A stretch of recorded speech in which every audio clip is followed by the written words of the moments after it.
Bugun men sizga juda muhim mavzuni tushuntirib bermoqchiman. SSSR davrida. Ya'ni eski ittifoq vaqtida ish stajiga ega bo'lgan pensionerlar va pensiya yoshiga yaqinlashayotgan fuqarolar uchun kutilmagan yangiliklar bo'lishi mumkin.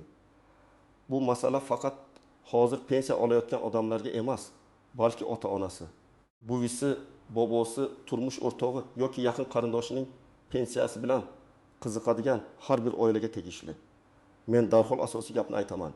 Eski davrdagi ish staji to'g'ri hisobga olinmagan bo'lsa, odam yillar davomida kam pensiya olib kelgan bo'lishi mumkin.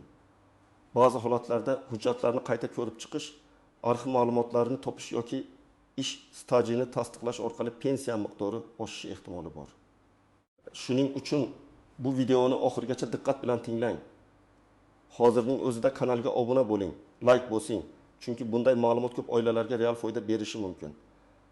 Men ko'p yillik amaliyotda shuni ko'ramanki, pensiya masalasidagi eng katta muammo odamlarning o'z huquqlarini bilmasligida emas, balki eski hujjatlarning tartibsiz saqlanganida, ish staji noto'g'ri kiritilganda yoki umuman hisobga olinmaganda bo'ladi. Ayniqsa SSSR davrida ishlagan odamlar bilan bog'liq masalalarda bu juda ko'p uchraydi. Oldin hamma narsa mehnat daftarchasi orqali yuritilgan. Odam zavodda, kolxozda, sovxozda, maktabda, kasalxonada, qurilish tashkilotida yoki boshqa korxonada ishlagan bo'lsa, ishga kirgan va ishdan chiqqan sanalar mehnat daftarchasiga yozilgan. Pensiya tayinlanayotgan paytda ana shu yozuvlar asosiy dalil bo'lgan. Lekin vaqt o'tishi bilan ko'plab korxonalar tugatilgan, nomi o'zgargan, arxivlar boshqa joyga topshirilgan yoki ayrim hujjatlar yo'qolgan. Hozir esa vaziyat boshqacha. Davlat organlari elektron bazalarni tekshiradi. Arxiv ma'lumotlarini solishtiradi. Ayrim hollarda eski ish staji bo'yicha qo'shimcha tasdiq talab qilinadi. Bu yaxshi tomoni bilan adolatni tiklash imkonini beradi. Lekin yomon tomoni shundaki, hujjati to'liq bo'lmagan odam o'z ish stajini isbotlashga majbur bo'lib qoladi. Men shuni alohida ta'kidlayman, agar siz yoki yaqinlaringiz SSSR davrida ishlagan bo'lsa, mehnat daftarchasidagi har bir yozuvni tekshirtirish befoyda ish emas, aksincha juda muhim qadam. Avvallari ko'p pensionerlar pensiya tayinlangandan keyin hujjatlariga qaytib qaramagan. Pensiya chiqdi, demak hammasi to'g'ri deb o'ylagan. Aslida esa pensiya tayinlangan bo'lishi uning ideal hisoblanganini anglatmaydi. Masalan, 30 yillik ish stajiga ega odamning hujjatlarida faqat 24 yil tan olingan bo'lishi mumkin. Yoki ayol kishi kolxozda ishlagan, keyin tug'ruq ta'tilida bo'lgan, keyin yana ishga qaytgan, ammo ayrim davrlar hisobga kirmay qolgan bo'lishi mumkin. Mana shu yerda asosiy syurpriz boshlanadi. Agar yetishmayotgan staj tasdiqlansa, pensiya qayta ko'rib chiqilishi mumkin.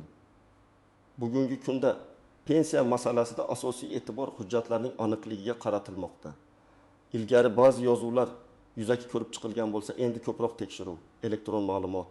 Arxiv javobi ish haqi haqidagi ma'lumotnomalar ahamiyatli bo'lib bormoqda. Bu pensionerlar uchun ham imkoniyat, ham mas'uliyatdir. Imkoniyat shundaki, agar sizda eski davrdagi ish staji noto'g'ri hisoblangan bo'lsa, uni tasdiqlashga harakat qilib ko'rishingiz mumkin. Mas'uliyat shundaki, hech kim sizning o'rningizga avtomatik tarzda hamma arxivlarni ko'lab bermasligi mumkin. Ko'pincha tashabbusni fuqaroning o'zi ko'rsatishi kerak bo'ladi. Men oddiy tilda tushuntiraman. Pensiya hisobida odatda ish staji, ish haqi, imtiyozli davrlar, ayrim kasblar bo'yicha qo'shimcha huquqlar, nogironlik boquvchisini yo'qotganlik, bolalar parvarishi davrlari kabi omillar rol o'ynaydi. SSSR davrida ishlaganlar uchun eng muhim masala shuki, o'sha davr haqiqatan ham ish staji sifatida tan olinadimi? U to'liq kiritilganmi? Lavozim yoki kasb imtiyozli pensiyaga ta'sir qiladimi? Ish haqi haqidagi ma'lumot pensiya miqdorini oshiradimi? Masalan, bir erkak 1972 yildan 1991 yilgacha zavodda ishlagan. Keyin mustaqillikdan keyin boshqa korxonada ishlagan. Pensiya tayinlanganda zavoddagi davrning faqat tekis yili hisobga olingan. Chunki mehnat daftarchasida muhr noaniq bo'lgan yoki korxona nomi to'liq ko'rsatilmagan. Agar u arxivdan 1978 yildan 1991 yilgacha ishlaganini tasdiqlovchi ma'lumotnoma olsa, uning umumiy staji 5 yilga yoki undan ko'proqqa oshishi mumkin.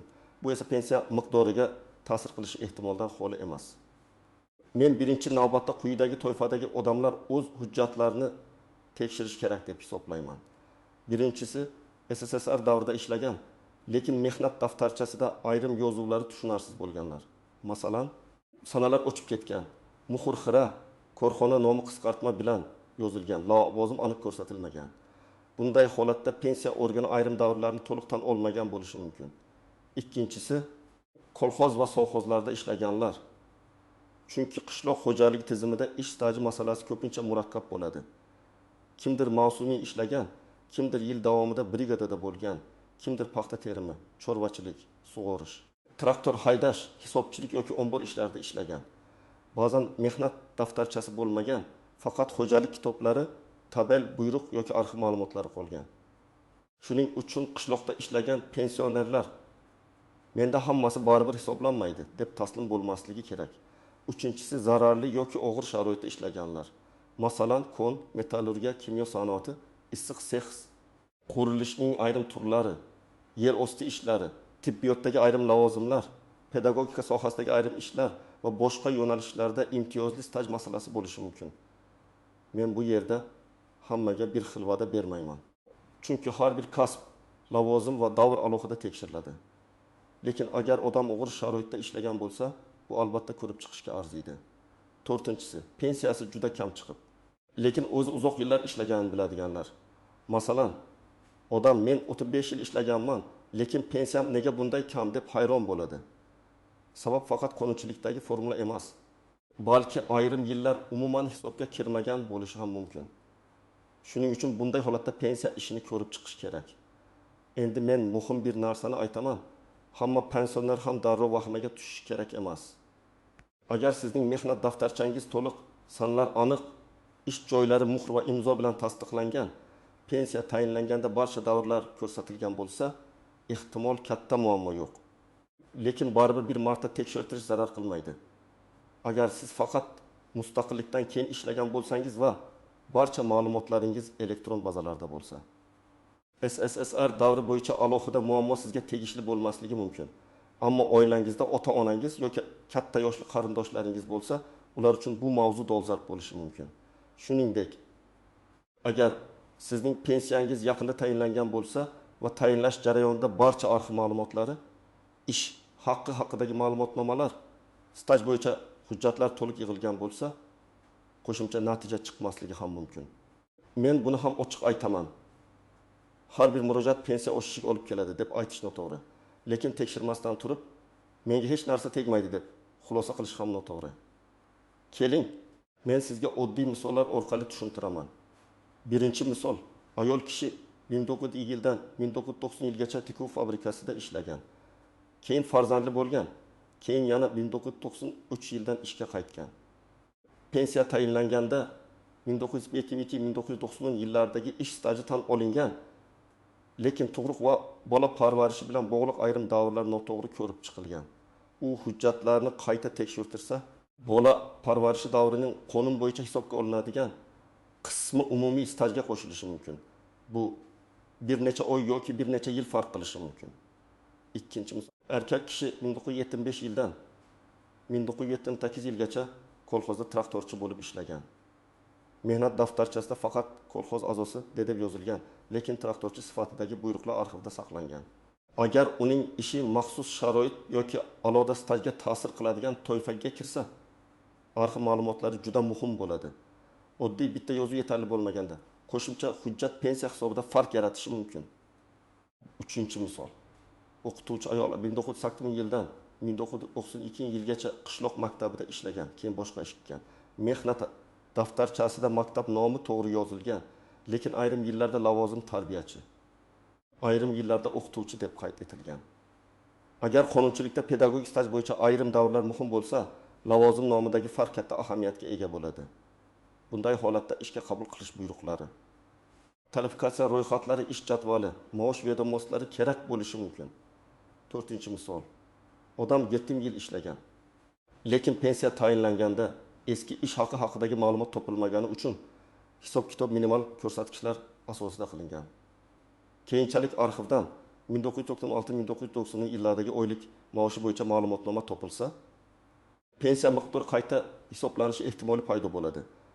Bu har doim katta summaga oshadi degani emas, lekin ayrim holatlarda sezilarli farq berishi mumkin. 5-misol. Fuqaro boshqa respublikada ishlagan. Masalan, SSSR davrida Qozog'iston, Rossiya, Tojikiston yoki Qirg'iziston hududidagi korxonada mehnat qilgan, keyin O'zbekistonga qaytgan. Bunday holatda hujjatlarni olish qiyinroq, chunki arxiv boshqa davlatda bo'lishi mumkin. Lekin qiyin degani imkonsiz degani emas. Rasmiy so'rov yuborish, arxiv manzilini aniqlash, sobiq korxonaning huquqiy vorisini topish orqali ma'lumot olish mumkin. Endi eng muhim nozik jihatlarga o'tamiz. Birinchidan, har qanday ishga o'xshash faoliyat avtomatik ravishda pensiya stajiga kirmaydi. Masalan, kimdir qarindoshining yo'lida yordam bergan, lekin rasmiy ishga qabul qilinmagan. Kimdir kolxozda mavsumiy yordam bergan, ammo hujjatda qayd etilmagan. Bunday holatda faqat men ishlaganman degan og'zaki gap yetarli bo'lmaydi. Ish staji hujjat bilan tasdiqlanishi kerak. Ikkinchidan, mehnat daftarchasidagi xato yozuv muammo tug'dirishi mumkin. Masalan, ism familiya bir harf bilan boshqacha yozilgan, tug'ilgan sana noto'g'ri, korxona muhrida nom boshqacha, buyruq raqami yo'q. Bu holatlar stajni rad etish uchun asos bo'lishi mumkin. Lekin bunday vaziyatda ham qo'lni siltab qo'yish kerak emas. Arxiv ma'lumotnomasi, sud tartibida faktni belgilash, qo'shimcha guvohlik hujjatlari orqali masala hal bo'lishi mumkin. Uchinchidan, eski korxona yo'q bo'lib ketgan bo'lsa, bu hujjatlar ham yo'q degani emas. Ko'p hollarda tugatilgan korxonalarning hujjatlari tuman, shahar yoki viloyat arxivlariga topshirilgan bo'ladi. Ba'zan hujjatlar yuqori tashkilot arxivida, ba'zan vazirlik yoki idora arxivida, ba'zan esa korxonaning huquqiy vorisida saqlanadi. Men odamlarga doim shuni aytaman. Birinchi javob salbiy bo'lsa, bu oxirgi javob degani emas. To'g'ri joyga so'rov yuborish kerak. To'rtinchidan, ish haqidagi ma'lumotlar alohida ahamiyatga ega. Ayrim pensionerlar faqat stajni o'ylaydi, lekin pensiya miqdorida oylik maosh ko'rsatkichlari ham rol o'ynashi mumkin. Agar eski davrdagi ish haqi yuqori bo'lgan bo'lsa, ma'lumotnoma topish foydali bo'lishi mumkin. Lekin bunda ham hamma yil emas, qonunchilikda belgilangan tartib bo'yicha ma'lum davrlar olinadi. Shuning uchun shunchaki mening o'yligim yaxshi edi deyish yetarli emas. Rasmiy ma'lumot kerak. 5-dan, pensiya qayta hisoblanganda pul qaysi kundan boshlab berilishi masalasi ham muhim.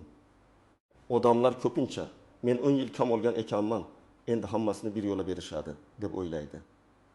Amaliyotda esa qayta hisoblash odatda murojaat qilingan sana, hujjat topshirilgan sana yoki qonunda ko'rsatilgan tartibga bog'liq bo'ladi. Shuning uchun kechiktirmaslik kerak. Bugun hujjat topshirsangiz, jarayon bugundan boshlanadi. 1 yil kutib yursangiz, o'sha 1 yilni bo'y berishingiz mumkin. Men ko'p uchratadigan birinchi xato, pensionerlar mehnat daftarchasini uyda saqlab hech kimga ko'rsatmaydi, lekin pensiyasi kamligidan noliydi. Agar hujjat tekshirilmasa, muammo ko'rinmaydi. Hujjatni mutaxassis, pensiya organi yoki arxiv bilan ishlashni biladigan odam ko'rib chiqishi kerak. Ikkinchi xato, odamlar faqat tanish-bilishdan maslahat so'raydi. Qo'shnimga oshmay ekan, menga ham oshmaydi degan fikr noto'g'ri. Har bir odamning ish staji, lavozimiy, hujjati, maoshi, oilaviy holati va pensiya tayinlangan davri alohida. Bir kishiga tegmagan narsa boshqasiga tegishi mumkin. Uchinchi xato, arxivdan kelgan birinchi salbiy javobdan keyin to'xtab qolish. Ba'zan so'rov noto'g'ri yoziladi. Masalan, korxona nomi eski nom bilan emas, yangi nom bilan so'raladi yoki tuman nomi o'zgargan bo'ladi. Yoki odam ishga kirgan yilni adashtiradi. Bunday holatda arxiv ma'lumot topilmadi deb javob beradi. Aslida esa ma'lumot boshqa fond, boshqa ro'yxat yoki boshqa nom ostida turgan bo'lishi mumkin. 4-xato, hujjatlarni asl nusxada topshirib, nusxa olib qolmaslik. Men hammaga tavsiya qilaman. Har bir hujjatning nusxasini, rasmga olingan shaklini yoki skaner nusxasini saqlang. Qachon, qayerga, kimga topshirganingizni yozib boring. Ariza raqami, qabul qilingan sana, mas'ul xodim ismi kabi ma'lumotlar keyinchalik kerak bo'lib qoladi.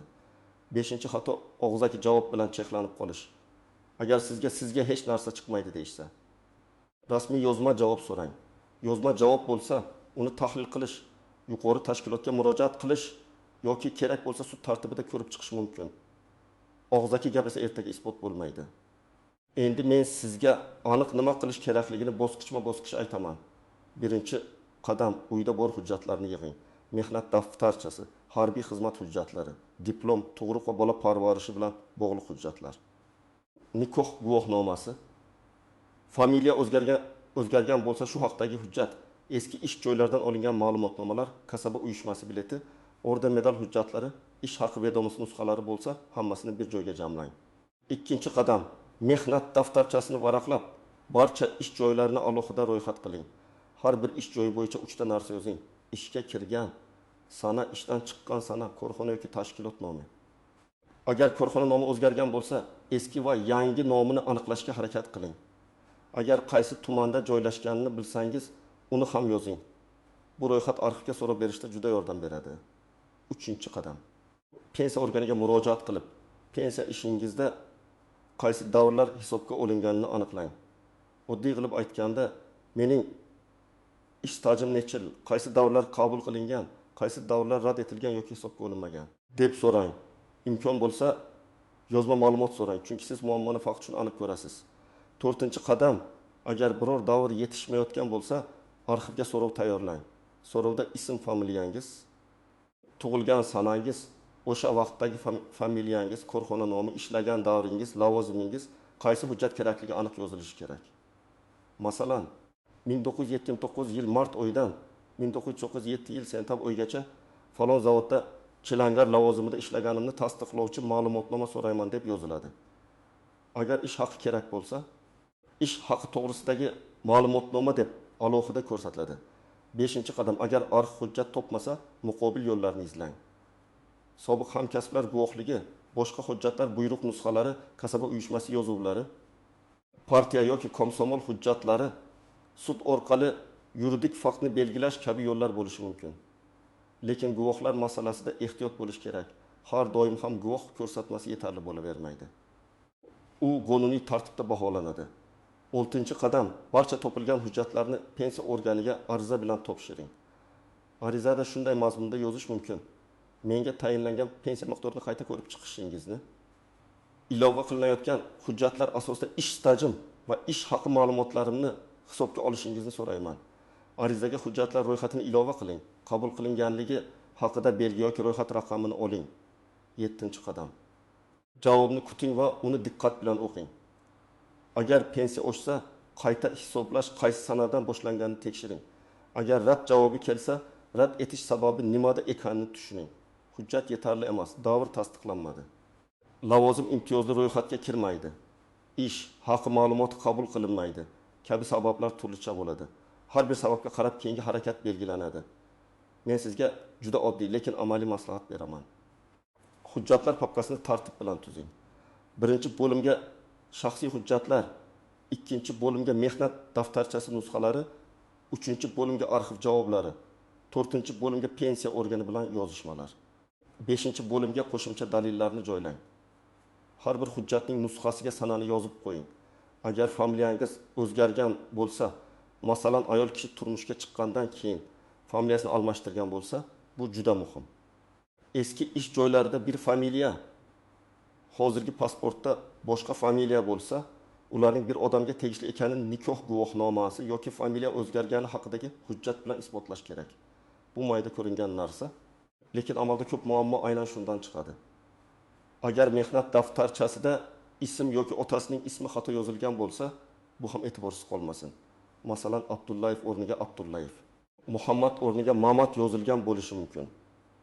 Bunday farqlar arxiv javobida ma'lumotni topishga xalaqit beradi. So'rov yuborayotganda ismning turli yozilish variantlarini ham ko'rsatish foydali. Agar eski ish joyingiz boshqa respublikada bo'lgan bo'lsa, so'rovni iloji bo'yicha aniq yozing. Qaysi viloyat, qaysi tuman, korxona nomi, lavozim, taxminiy yillar, o'sha vaqtdagi familiya hammasi kerak. Ba'zan xorijiy arxivlarga murojaat qilish uzoq vaqt oladi.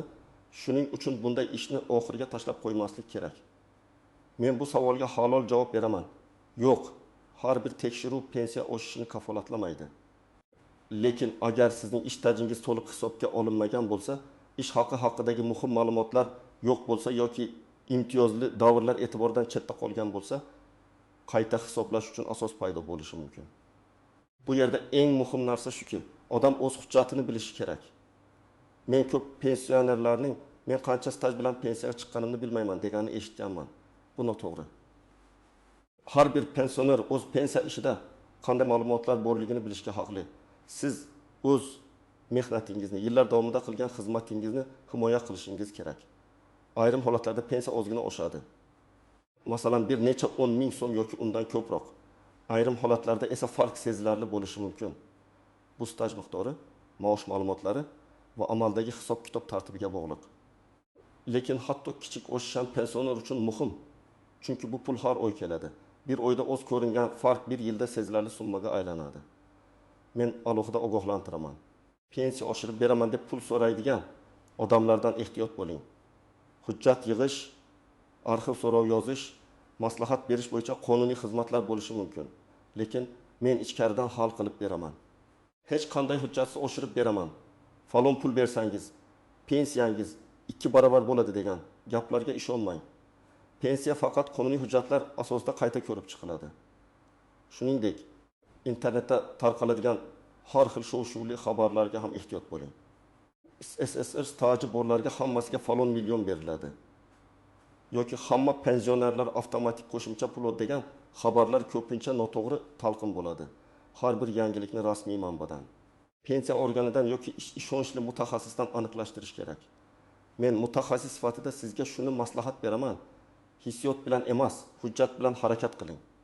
Agar sizda asos bo'lsa, uni rasmiy tartibda taqdim eting. Agar asos yo'q bo'lsa, avval uni topishga harakat qiling.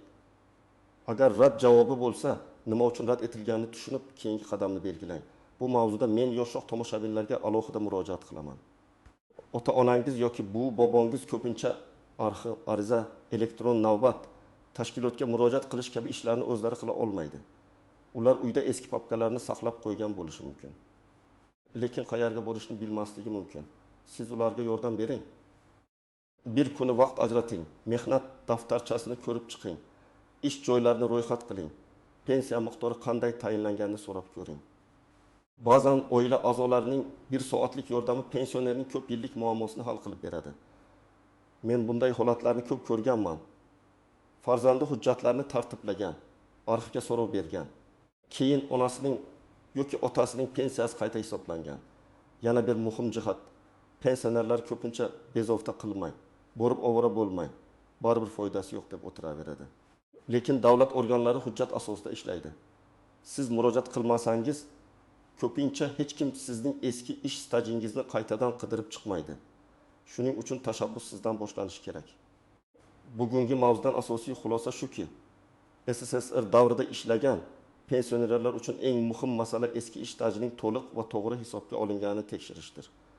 Agar mehnat daftarchasida xatolar bo'lsa, korxona tugatilgan bo'lsa, arxiv ma'lumotlari topilmagan bo'lsa yoki ish haqi haqidagi hujjatlar pensiya ishiga kiritilmagan bo'lsa, bu masalani qayta ko'rib chiqish kerak.